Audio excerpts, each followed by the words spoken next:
All right, guys, we are back in my garage for another video, and I'm super excited to finally finish off my suspension upgrades with the last piece of the puzzle, the tension rods from SPL Parts. And these install on the front suspension to help improve stability, especially under heavy braking. And basically when you're pushing your car hard, it helps wake up the front end to make the car a lot more stable and help it just respond a lot quicker to your inputs.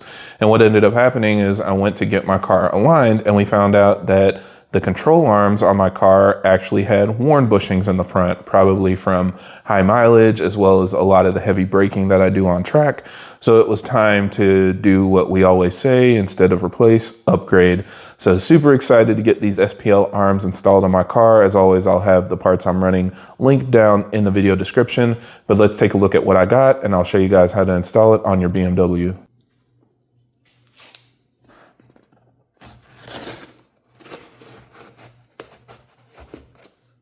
So when you open the package, you'll see that it comes with a couple different components.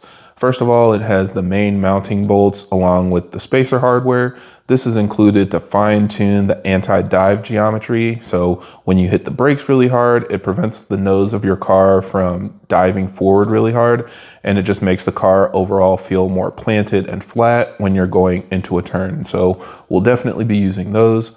Then, of course, it comes with the arms themselves. These are like all of the other control arms that SPL sells, so that means it has an adjustable length, and each end has a low friction, smooth articulating FK spherical bearing. This eliminates any slop you might feel when braking hard associated with the stock bushings, and it also allows you to finally adjust caster to make it even on both sides, since our cars aren't adjustable in that department from the factory. So again, I'll definitely be using that capability when I'm setting up my car for the final alignment. And here's a closer look at the spacer setup. Like all of the SPL Parts arms, you will always use all of the spacers with the hardware that comes with the kit. But if you stack them on top of the bearing, it will adjust the anti-dive properties to compensate for lowering your car. So after you put the new spacers in, the arm will be more level with the ground to help make the car feel more stable.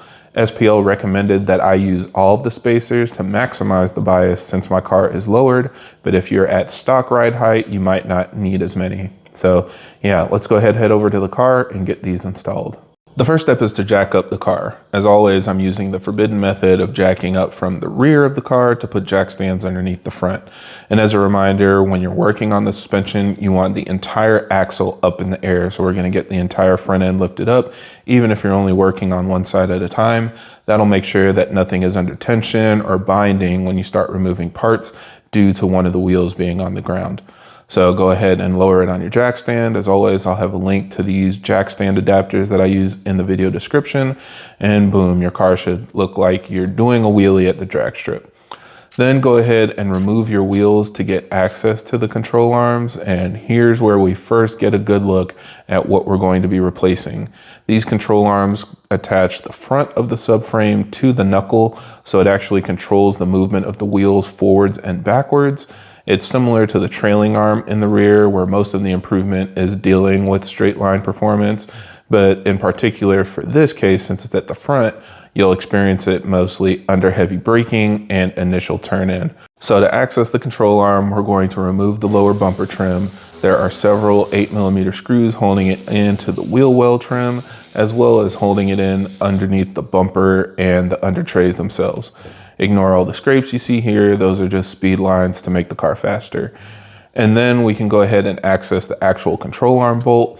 Don't make the mistake that I did. It is a bolt that goes into a welded nut, so you don't need a counter hold or anything. There definitely isn't a nut on the other end. I actually broke my legendary Harbor Freight socket wrench trying to remove a nut that apparently isn't there. So don't be like me, be better. All you have to do is remove the 18mm bolt that holds it onto the subframe.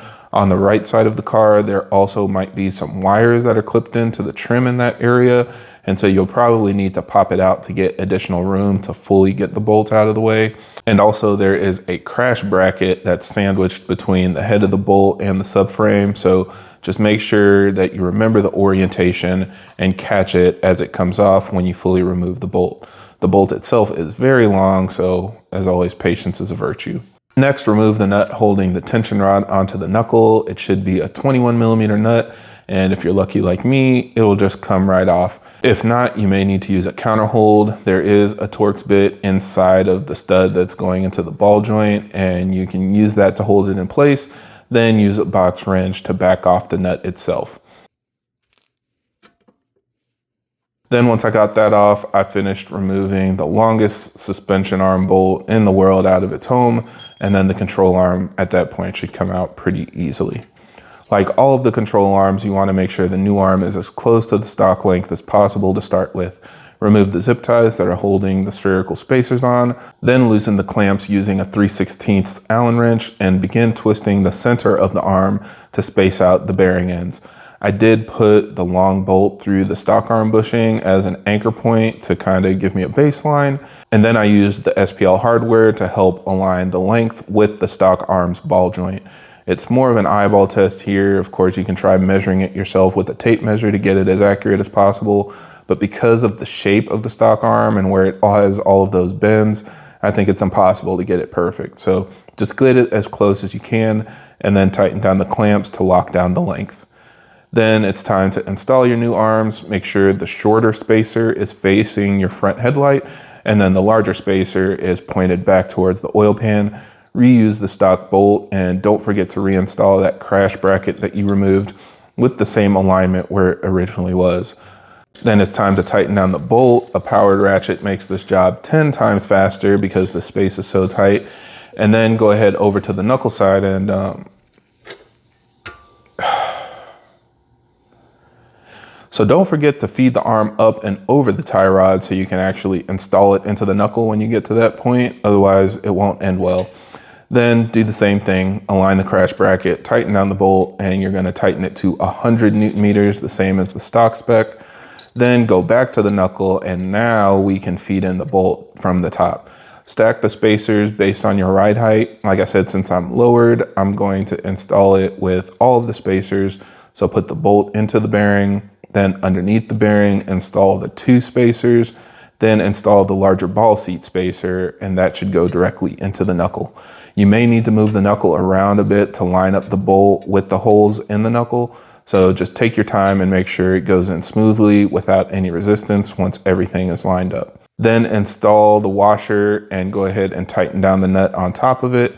Use a 16mm wrench on top to counter hold the bolt itself. Then use a 24mm socket on the bottom to tighten the nut to 180 foot-pounds using a calibrated torque wrench.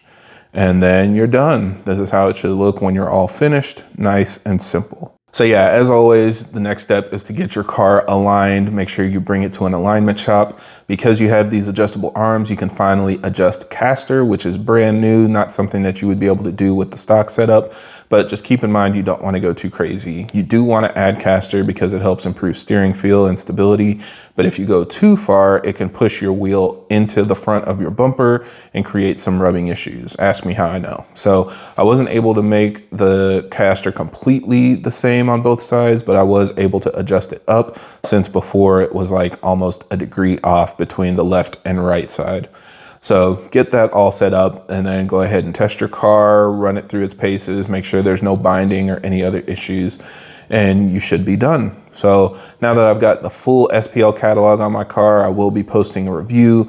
I'll be taking my car to the track as well as driving it on the street so I can share with you guys my feedback and thoughts on how it performs on a dual duty car. So stay tuned for that. And again, as always, I'll have a link in the video description to the parts that I'm running.